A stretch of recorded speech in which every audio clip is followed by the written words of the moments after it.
여러분 안녕하십니까? 12월 29일 사사건건 정치대담으로 시작합니다. 정청래 더불어민주당 의원, 김재원 국민의힘 최고위원 모셨습니다. 두 분 어서 오세요. 네, 안녕하십니까. 자, 오늘 민주당이 새로운 캐치프레이즈, 슬로건 또 공개했더군요. 네. 설명 좀 해주시죠. 앞으로 제대로 나를 위해. 제대로 나를 위해. 사람이 먼저 다 이제 카피를 썼던 정철 카피라이터가 이제 책임지고 이제 쓴 것 같은데요.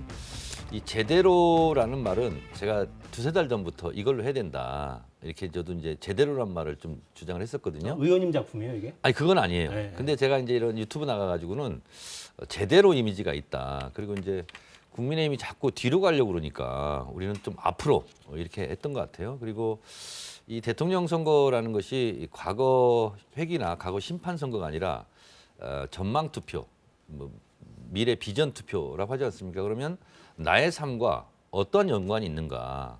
예를 들면 미국의 오바마 대통령 같은 경우도 줄리어스 라이프, 그리고 줄리아라는 인생 가상 인물을 해놓고 0세부터 죽을 때까지 나에게 어떤 이익이 되는가 그런 캠페인을 했었거든요. 그런 면에서 봤을 때 나의 삶과는 이번 대선이 어떤 관계가 있느냐. 그러니까 3프로 TV 같은 경우도 지금 이재명 후보가 300만이 넘었거든요, 조회가. 그러니까 대통령 이재명이 되면 주식은 어떻게 되지?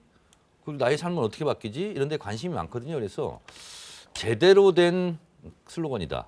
앞으로 제대로 나를 위해 이재명. 그래서 이재명을 위해서도 찍겠지만 나의 삶의 개선을 위해서 나를 위해서라도 이재명을 찍자. 이렇게 무언의 암시를 하는 아주 저는 좋은 슬로건이라고 생각합니다. 네. 새 슬로건 어떻게 보셨습니까? 일단 뭐 앞으로 제대로 나를 위해 이재명이잖아요. 앞으로라는 거는 뒤가 많이 구리니까 뭐 정가사범 뭐 그동안 일이 뭐 저 이재명 후보자는 그동안 일을 많이 벌렸잖아요. 그러니까 이제 제발 제가 지금까지 살아온 것은 뭐 눈 감아 주시고 이제 앞으로 열심히 할 테니까 앞으로 있을 일만 봐주세요. 뭐 그런 것 같아요, 그죠? 그리고 뭐 제대로 하겠다. 근데 제대로 한 게 뭐 있습니까? 전부 다 지금까지 기본소득, 뭐 기본주택 이런 거 하다가 전부 이제 꽁무니 내리고 또 지금은 또 재난지원금 이야기하다가 또 소상공인 지원 이야기하다가 이제 그것도 이제 또 그만뒀어요, 그죠? 정부에서 안 되니까. 제대로 하는 거 제가 보니까 하나도 없어요. 그리고 나를 위해 이재명이면 국민 여러분께서 한번 생각하셔야 돼요. 나를 위해 한다면 이재명을 뽑으면 안 되죠. 그래서 저는 그 캐치프레이즈는 시작부터 잘못되었다. 아마 국민들이 이재명 후보자를 뽑으면 안 되는 이유를 정확하게 세워놨다. 그런 생각이 드네요. 그리고 수시로 바꿔요. 그죠? 그 이재명 후보자는 말도 바꾸지만 캐치프레이즈를 바꾸는 것은 선거 때 지금까지 그 전략이 잘못되었다는 것을 자인한 거니까 뭐 또 바꾸겠죠. 뭐 좀 지나면.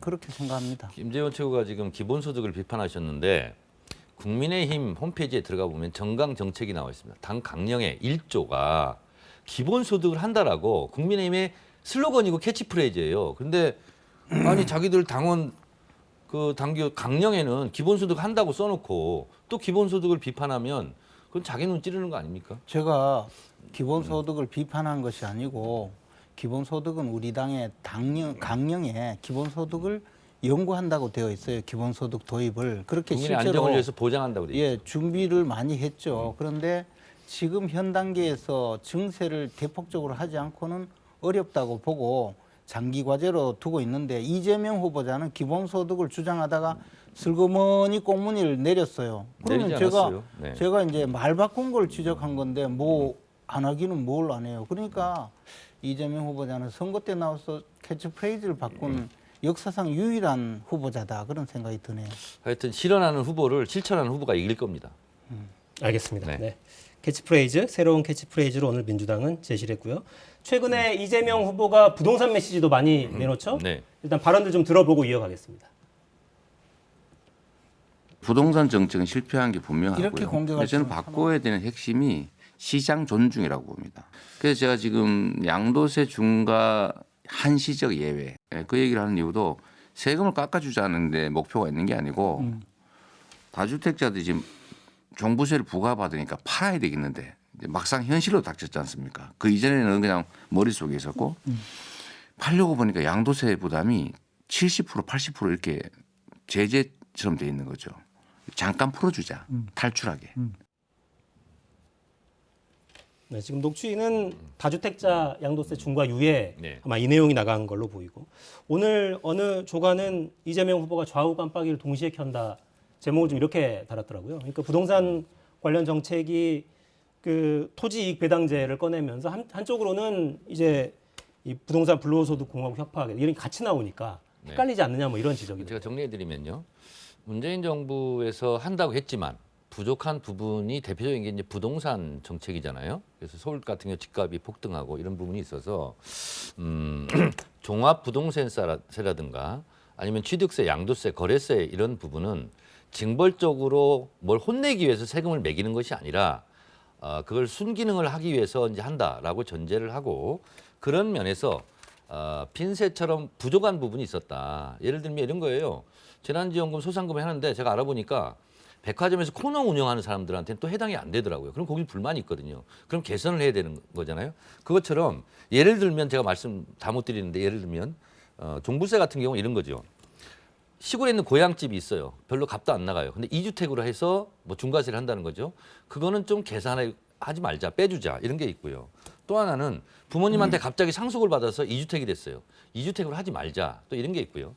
또 하나는 지금도 시행 중에 있습니다만 수도권 이외에 농가, 폐가가 있지 않습니까? 그럼 공동화 현상이 있어요. 차라리 세컨하우스 개념으로 공시지가 2억 이상은 그 주택을 구입하면 그 시골이 더 좋아지는 거 아니겠습니까? 그런 부분은 좀 면제해주자 이런 거라서 저는 이걸 보면서 이재명이 아니면 이런 것을 핀셋으로 집어낼 수 있을까 이런 생각이 들고 저도 미처 생각하지 못했던 그런 부분에 대해서 뭐 농어촌 주택, 고향집, 투기 목적이 아닌 것은 종부세 카운트 대상에서 좀 빼주자 이런 거거든요. 그래서 취득세 같은 경우도 좀 낮춰주자. 그리고 거래세 같은 경우도 좀 낮춰주고 그래서 활발하게 좀 이렇게 집을 내놓고 사고 할 수 있는 그런 선순환 구조를 그리자 이런 차원에서 저는 미진한 부분을 좀 보완하는 거지 뭐 좌측 깜빡이 우측 깜빡이는 아니라고 생각합니다. 아니 그 지금 정청래 의원께서 말씀하시는 것이 지난번에 종부세 중과할 때 우리 당 의원들이 수없이 지적한 것이거든요. 이런 문제가 있다. 그러니까 이렇게 종부세를 그 중과하거나 뭐 2주택자라고 해서 벌 주듯이 벌금 때리듯이 그렇게 하면 안 된다고 수없이 이야기했는데 그때는 귀를 완전히 닫고 정주행을 했잖아요. 그리고 그에 대해서 이재명 후보자는 거기다가 국토보유세를 더 때려서 기본소득을 제공하겠다. 뭐 그렇게까지 했잖아요. 그러다가 이제 표에 도움이 안 된다 싶으니까 지금 와서 마치 새로 있는 일처럼 그런 주장을 하는데 저는 국민들을 원숭이로 보는구나, 저 조삼모사의 대상으로 보는구나 하는 생각이 들다가 이제는 아예 정말 좀 더 나쁜 말로 이야기하고 싶은 충동이 있는데 방송이라서 지금 참고 있습니다. 그런데 시골에 가면요, 그 주택 1가구 2주택 되는 바람에 뭐 종부세 중과 재산세 중과 이런 이유 때문에 사실 시골에 있는 집 있잖아요. 부모님이 물려주신 집 하나, 형제들이 한 번씩 모여서 거기서 고기도 구워 먹고 하는 집 그 하나 때문에 저 거의 종부세 때문에 이것을 지탱할 수가 없어서 그 집을 그냥 두면 이게 1가구 2주택이니까 부서 없애는 그런 일까지 생겼거든요. 그 수없이 지적해도 이 정권은 그냥 앞으로만 나가고 하더니 이제 와서 표에 또 도움이 될까 싶으니까 별짓을 다 하는 거예요. 이걸 다시 마치 자기들이 새로 생각한 것처럼 저는 정말 참 해도 너무한다 그런 생각이 들고요. 물론 당연히 이렇게 해야 됩니다. 종부세 완화해야 되고 아예 더 합리적으로 조정을 해야 돼요. 근데 이제 와서 이재명 후보자가 마치 자기가 새로 생각한 양 저렇게 국민을 상대로 또 속임수를 쓰는 데 대해서는 참으로 정말 참 대단한 분이다 그런 생각이 들고요. 이게 이재명 후보자가 말로는 이렇게 세금을 깎아줄 듯이 하지만 지금 국토보유세를 때리겠다고 하고 지금 계속 해왔잖아요. 근데 이것도 지금 뭐 토지 이익 배당금 이렇게 해서 마치 배당금이라고 하면서 그러면 세금을 때리는 게 이 세상에 있습니까? 그냥 솔직하게 이야기하세요. 세금이라고. 근데 그것을 배당금이라는 이름으로 바꿔가지고 세금을 아마 때릴까 봐요. 그러니까 국민들을 한글도 모르는 분들로 생각하는 건지 정말 어떻게 이런 속임수를 다 쓸 수가 있나요? 저는 이게 표를 얻기 위해서 노력을 하시는 속임수의 목적은 가상하지만 국민들이 과연 쏘아줄까요?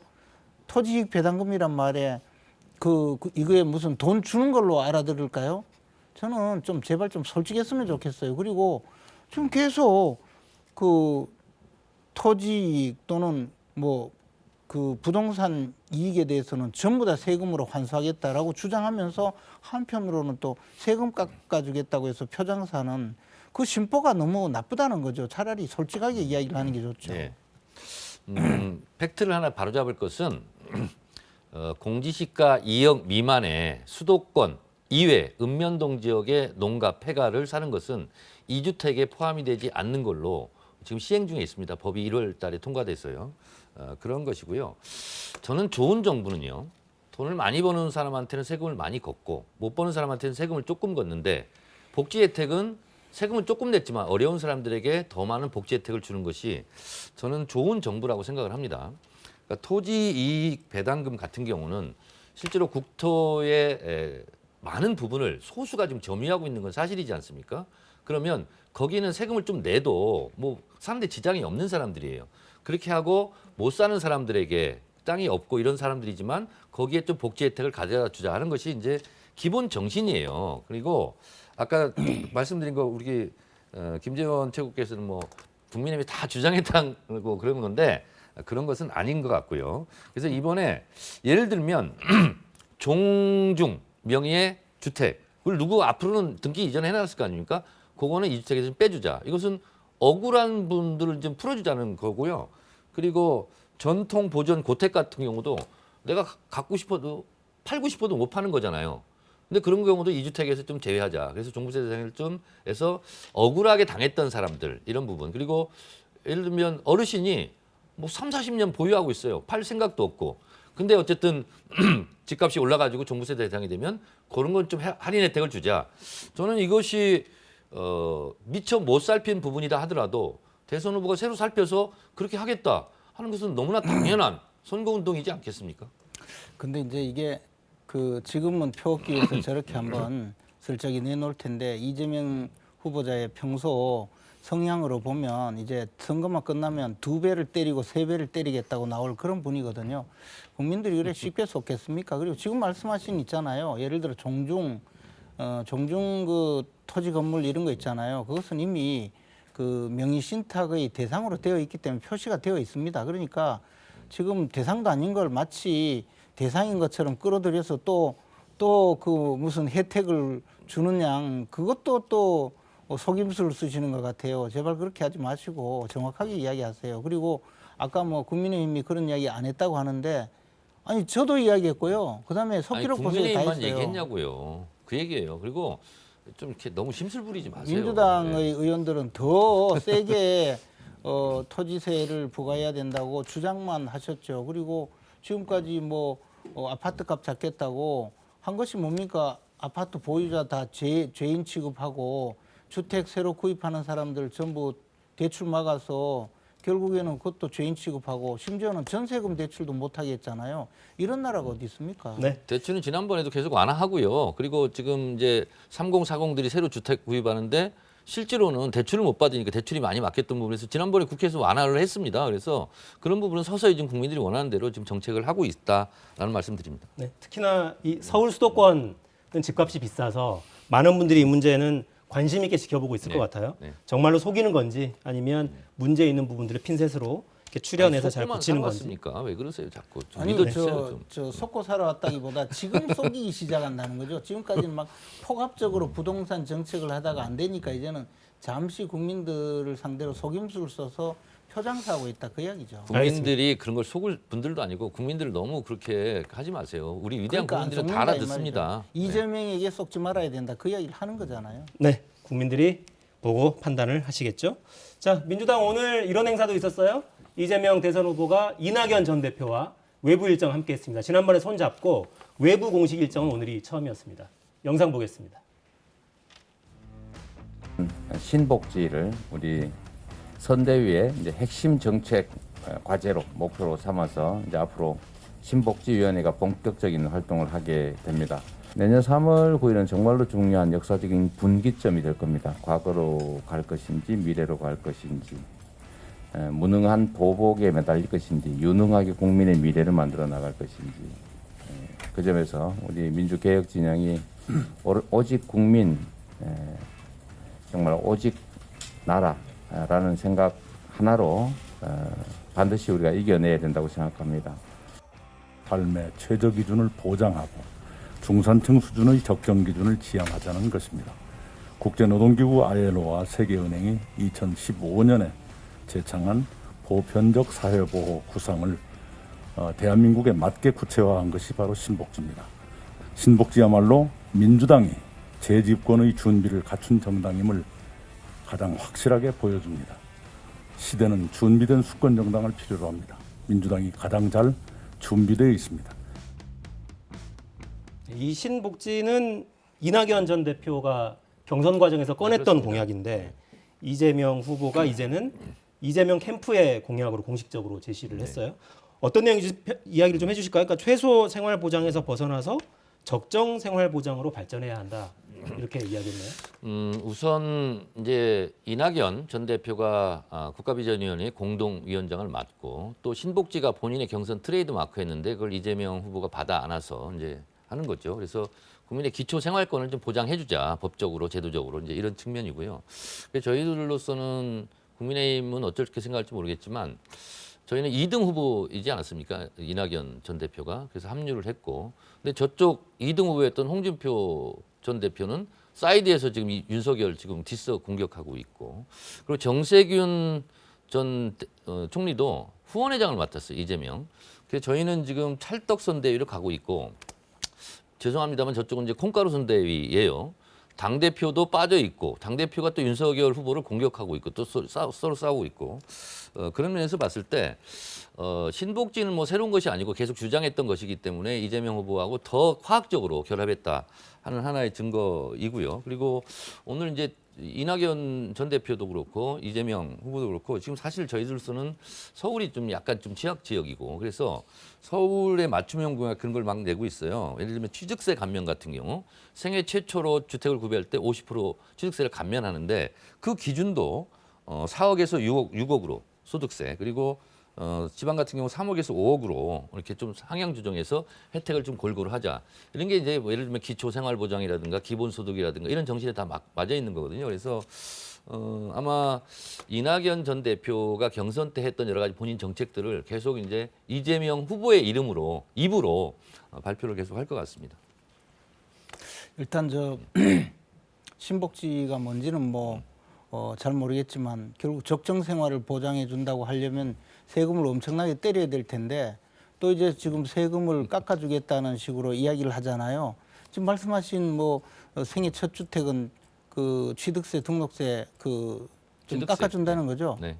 그런데 사실 그 정책은 과거에 굉장히 많이 주장을 했는데 문재인 정권 들어서 취득세를 그 2배 올렸잖아요. 그래놓고 지금 또 일부 좀 깎아주겠다고 이야기하는 거니까 여전히 국민을 원숭이로 보는 거죠, 그죠? 많이 올렸다가 지금 일부 깎아줄 듯이 이야기하는 표장사를 하시는 것 같은데 뭐 그건 좋아요. 뭐 어쨌든 지금의 취득세가 얼마나 부당한 취득세인지 그 주택을 한번 구입해 보면 알아요. 옛날에 취득세, 등록세에 비해서 지금은 심정적으로 한 10배쯤 오르는 것 같은 느낌이 들거든요.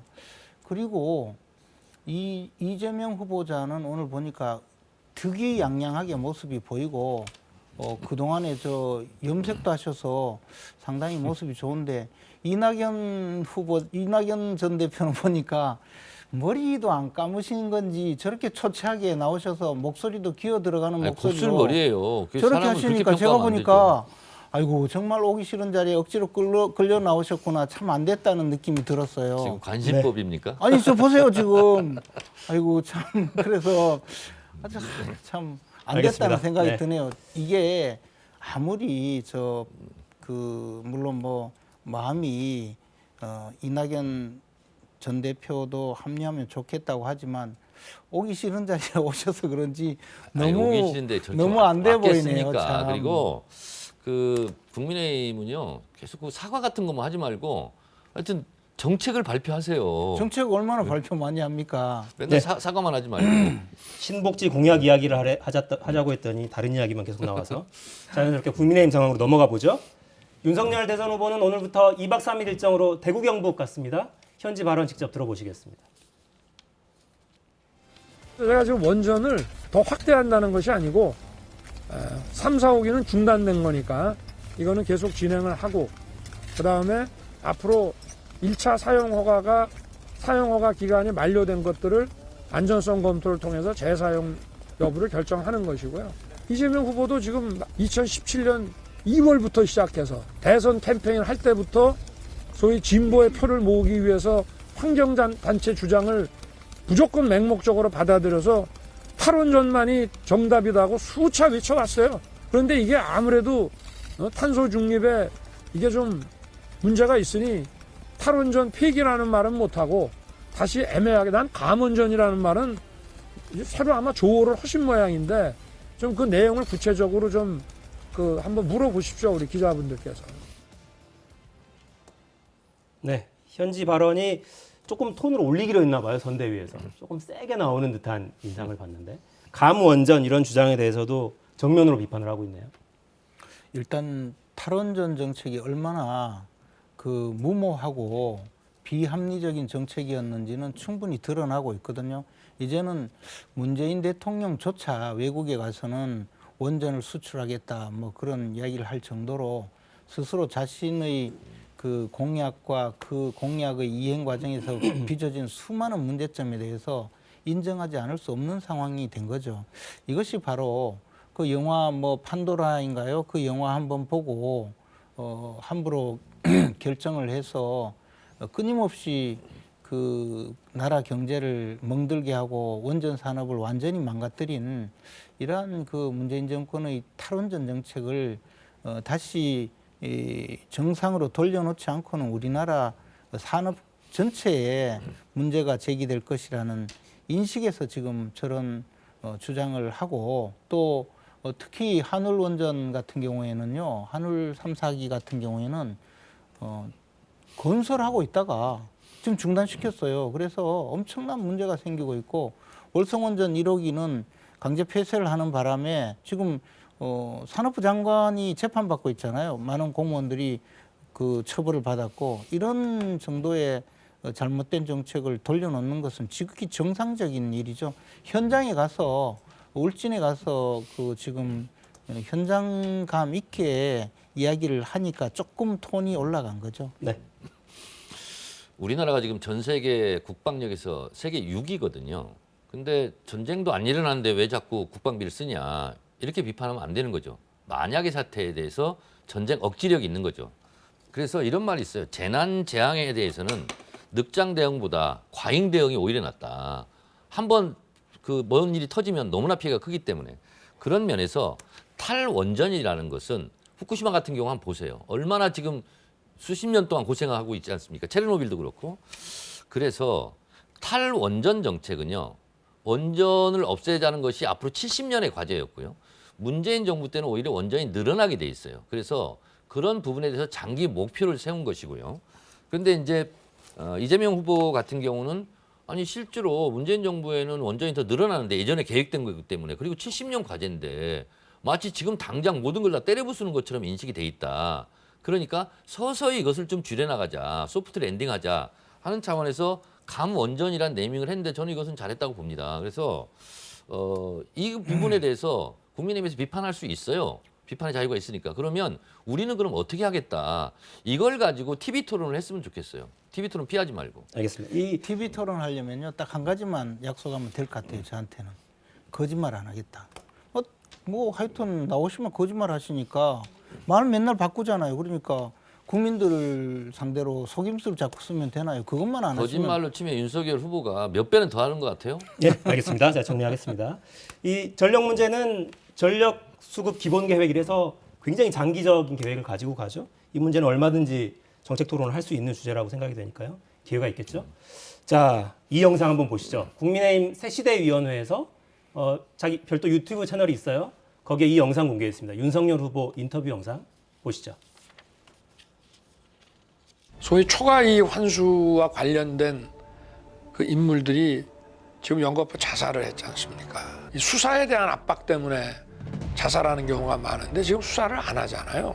그런데 왜 이 사람들이 죽는지 도무지 국민들은 이해할 수가 없는 거죠. 도장 한 방으로 성남시가 5천억 벌었다는 등 계속 했는데, 그리고 뭐 이번에 자살한 사람 모르는 사람이라고, 난 그게 더 웃겨요. 사법 업무를 하는 사람에 대한 보복은 원래 중범죄입니다. 근데 권력자가 자기가 갖고 있는 인사권을 가지고 그런 식으로 한다면은 이거는 거의 범죄라고 볼 수밖에 없어요. 이런 거를 막 감행해 나가는 거 보면은 얼마나 많은 또 비리가 많기 때문에 이렇게 무리를 하겠냐 이 말이에요. 그래서 과거에 어떤 정권도 이런 짓을 못했습니다. 겁이 나서. 근데 여기는 겁이 없어요. 보통은 겁나서 못합니다. 안 그렇습니까? 대통령 임기 연연이 뭐가 대단하다고 너무 겁이 없어요. 이 음악도 당에서 자체적으로 깔아놓은 거죠. 네, 저희 제작진이 깐 게 아니라는 것도 확인 말씀드리겠습니다.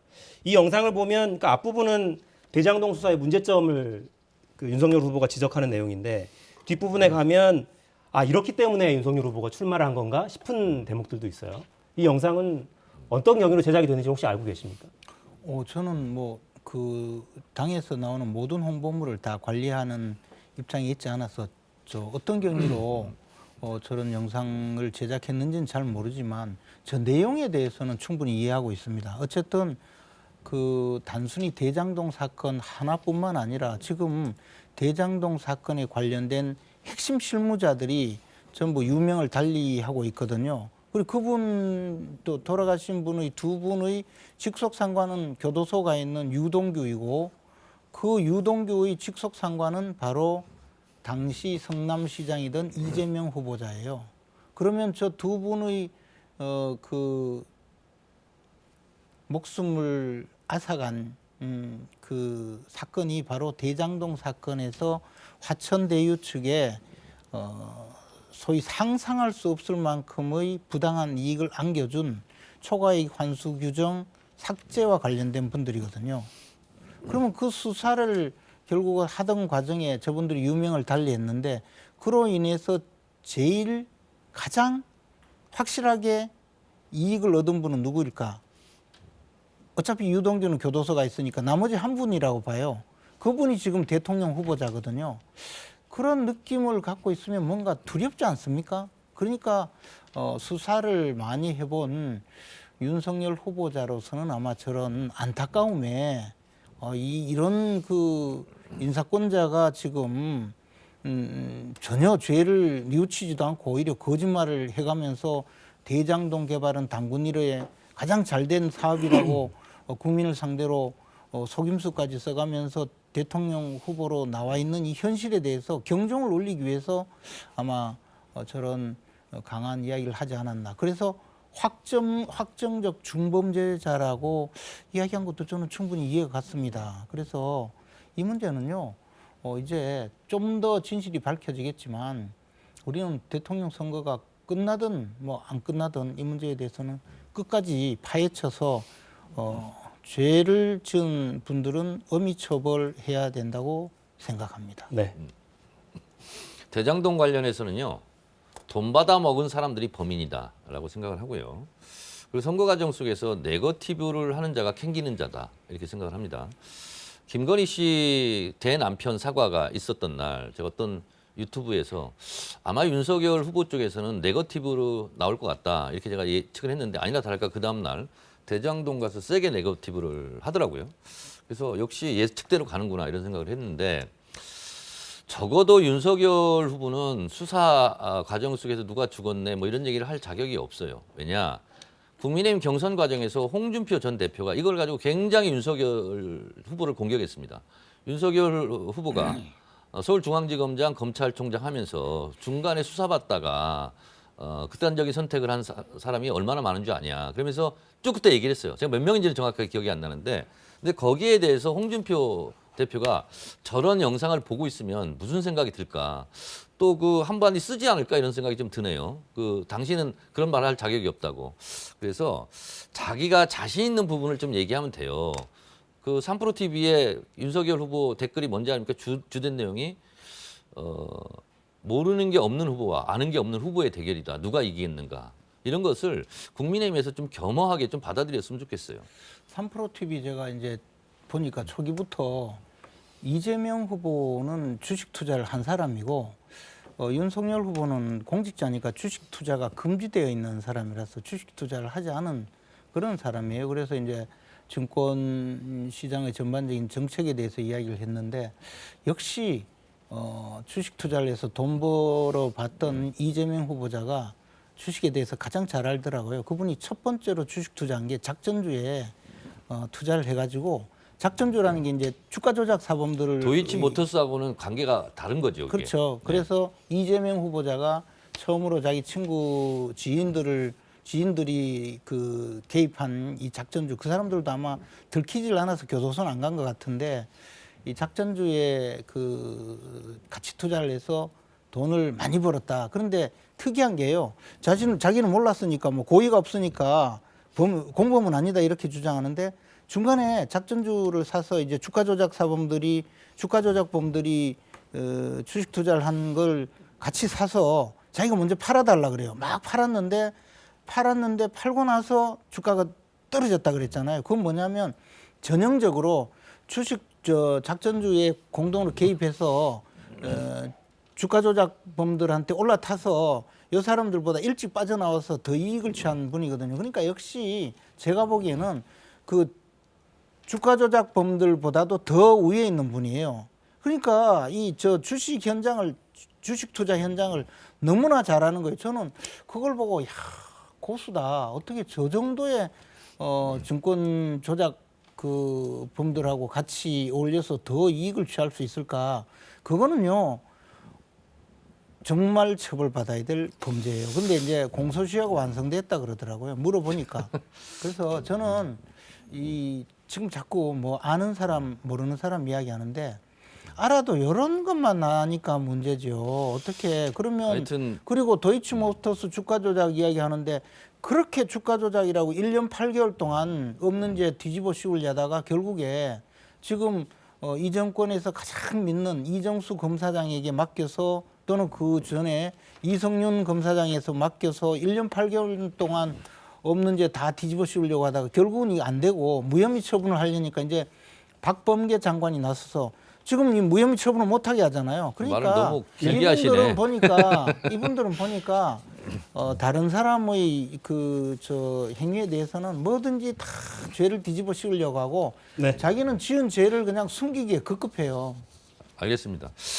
저는 지금 김재원 최고가 3프로 TV 댓글을 안 보신 것 같아요. 거기를 한번 보시면 저런 말씀 못 하시고 저렇게 말씀하니까 감사해요. 그러니까 오늘 한길 리서치에서요. 골든크로스가 일어났어요. 저런 분들이 많이 도와주셔가지고. 그래서 이재명 후보가 7.5% 앞섰고요. 더욱 놀라운 것은 본문을 보니까 윤석열로서는 이게 안 되겠다. 그래서 보수층의 67.4%가 윤 후보가 아니라 다른 사람으로 후보 교체해야 된다. 이게 이제 보수층에서 지금 불만이 일어나고 있는데 진짜 민심을 모르고 자꾸 헛소리를 하고 이상한 소리 하니까 지금 그 중국에 대해서도 외교적으로 망언에 가까운 발언을 한 거 아닙니까? 아니 어떻게 중국 사람이 한국 싫어하고 한국 사람이 중국 싫어한다는 말을 해요. 저는 보수층에서는 이런 걸 보면서 도저히 안 되겠다. X표를 지금 긋고 있는 거예요. 그래서 진짜 민심은 댓글 3프로 TV 나오는 걸 한번 보세요. 윤석열 후보나 이재명 후보 쪽에 달린 댓글이 어떤 그 국민들이 지금 바라보고 있는 시각인가 살펴볼 필요가 있습니다. 네. 우리 당에서 마련한 이 클라겐이라는 이 댓글 조작 댓글 조작 그 감시 프로그램에 지금 16개 계정이 확인이 됐거든요. 그래서 이 댓글 조작이 다시 시작이 된 것 같고 지금 교도소에 바둑이는 교도소에 있지만 드루킹은 또 나와 있거든요. 그래 드루킹이 또 뭐 그런 일을 할 리는 없고 역시 또 댓글 조작이 시작되는구나 하는 느낌이 들어요. 근데 뭐 그거는 아니, 뭐 하든 국민들에게 말든 계속 상관없고 불에 기름을 붓는구만요. 댓글 네. 조작 계속 그렇게 말씀하세요. 댓글을 네. 보라고 하니까 아마 뭔가 또 느낌이 옵니다. 그러나 정말 민심은 그렇지 않다는 것을 알아주셔야 네, 저희들은 돼요. 더 겸손하게 하겠습니다. 네. 네. 그 정 의원께서 언급하신 여론조사 결과는 중앙선거여론조사심의위원회 홈페이지에 가시면 내용을 보실 수 있습니다. 시간이 지금 거의 다 됐는데 요 녹취만 듣고 간략하게 좀 평가를 듣고 정리를 해야 될 것 같습니다. 자, 이준석 대표는 아직 선대위로 복귀하지 않고 있고 돌아오지 않겠다는 식으로 이야기를 하고 있어요. 당대표 자격으로 행사에는 참여하는데 오늘 이런 얘기했습니다. 아니 지금 당 대표로 계시기 때문에 당 대표의 최대의 당무는 선거에 승리하는 겁니다.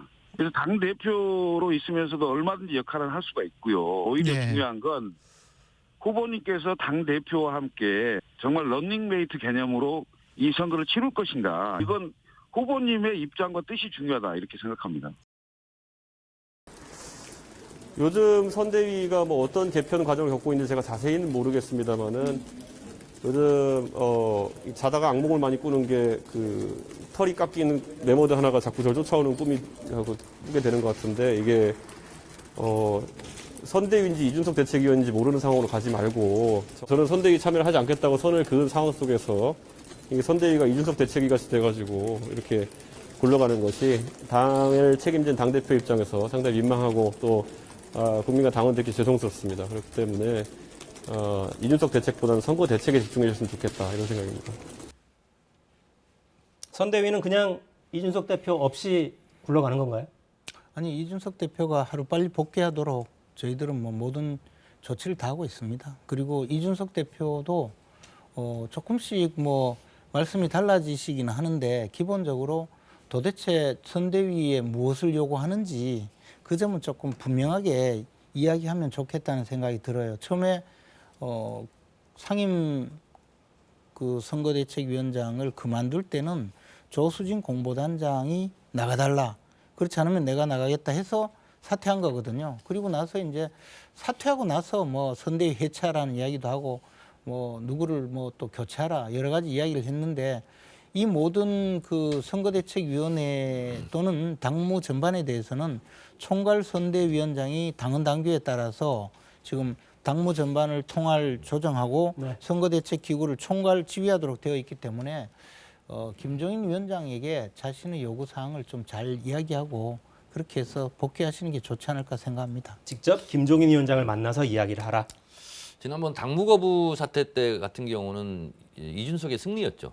근데 그걸로 끝냈어야 돼요. 근데 또 이제 선대위원장 사퇴하고 그러면 저는 복귀할 수밖에 없다고 생각하거든요. 그럼 이제 양치기 소년이 되는 거예요. 저는 윤석열 후보가 한번 만나서 밥 한 끼 먹으면서 달래거나 좀 이렇게 요청하면 저는 복귀할 수밖에 없다고 생각하거든요. 근데 윤석열 후보로서도 솔직히 좀 이준석 대표에 대해서 짜증나지 않겠어요? 자꾸 이렇게 말썽 부리니까.